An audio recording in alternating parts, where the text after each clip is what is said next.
On a recent trip, my wife and I spotted these little vanity trays. They're made out of bamboo, and we wanted to see if we could make something from them. My wife decided that if we could make like a little 3-tier tray, that would work great in the bathroom.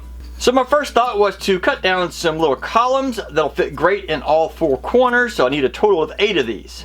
I also cut these down to about 3/8 of an inch square, that way they don't take up a lot of room, and they're each about 9 inches long. But after a quick test fit, I don't think the light colored part of these columns work really well with the bamboo, so I decided I need something a little bit darker. So I repeated this process with some walnut, and I think it goes a lot better with the bamboo.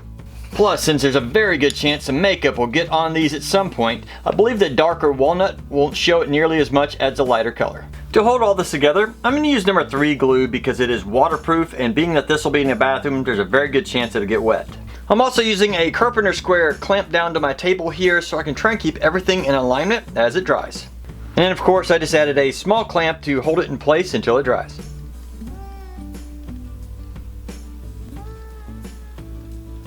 It's sometimes easier to work on just one level at a time, otherwise you got a bunch of clamps you have to work around. When gluing these corners together, sometimes you'll have a little bit of glue squeeze out, but using the number 3 glue, it has a tendency to dry a little bit darker and you can't really see it.